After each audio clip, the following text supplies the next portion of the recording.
Hello boys and girls of YouTube. Today I've got my Smith & Wesson Model 66 357 4-inch barrel. Years ago when I was in law enforcement, this was my service revolver. It served me very well for almost 10 years. When I first got it, I put about 500 rounds through it, and the trigger was still atrocious. It was like pulling a freight train. I don't know the poundage, but it was pretty bad, and it was gritty feeling. I was at a gun show one day, and so happened there was a Smith & Wesson gunsmith there, and he did trigger jobs. And I told him what I had, and he had asked me if I was in law enforcement, and I said yes. And he says, well, I can only polish the trigger mechanism and stuff like that. I can't do a trigger job on it because of legal reasons. If you were to shoot somebody and they asked you if you had a trigger job done on the gun, they would say, well, you know, had a hair trigger and all that bullshit. Anyway, the trigger on it right now is real smooth. But what I was going to show you is an exercise that I used to do to improve my accuracy, and it's called indexing the trigger on the gun, and that's what the empty casing's here for. And I'll show you that it is not loaded. Okay, what you do is you take the empty casing and you place it on top of the, that was great, place it on top of the rail here, and you index. Let me show you without it. Hold on.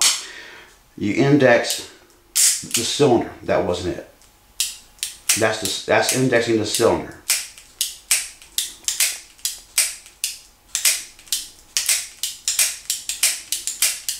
Takes me a while to get it. It's been a long time since I've done this.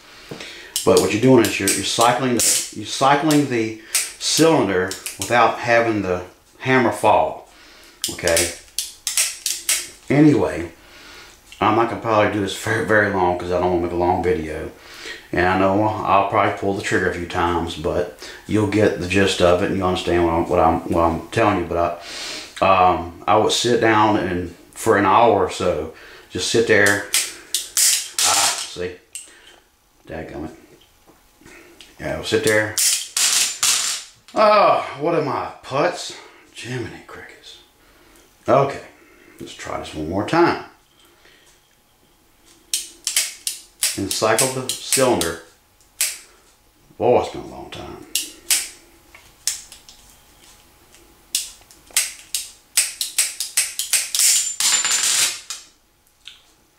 I'm not going to cut this video. I'm going to let y'all see that I am not as good as I used to be. Of course, you do want to have the pad of your finger on the trigger. Anyway, that's a telltale. I'm glad I'm doing that, to tell you the truth. That's a telltale sign of when you know how much the gun can move when you pull the trigger with a jerk. Okay, if you index the trigger, it still falls. Anyway, you get the gist of it. You're indexing the trigger. You got your aim. You're able to have your sight picture still, and then you pull the trigger. Okay. Again, index the trigger. Ready to fire. Your last second. Just pull the trigger. If you're sitting there, just as you can see, it's jumping. Yes, I know that when the shit hits the fan, you're not worried about this, but this is just good practice, if I could ever do it right, to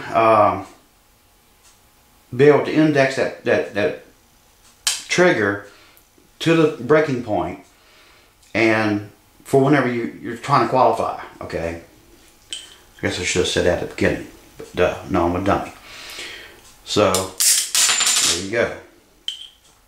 Anyway, I'm gonna cut this short. I used to be able to do this for hours on end. Jeez. Alright, here we go. What a putz. Okay.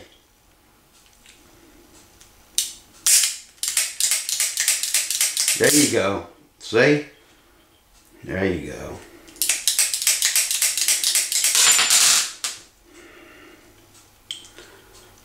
Alright.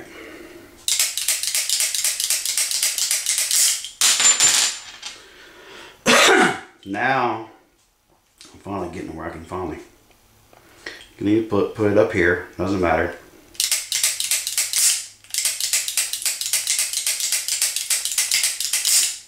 That's a little better. I don't have to go any further.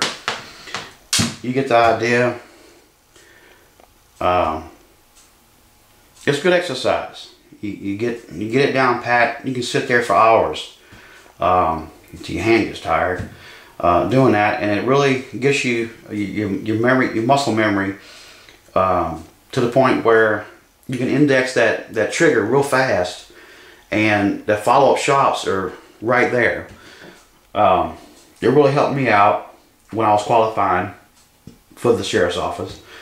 It brought my score high. I mean, I wasn't never perfect, but I was in the top 5 percentile most of the time I was there.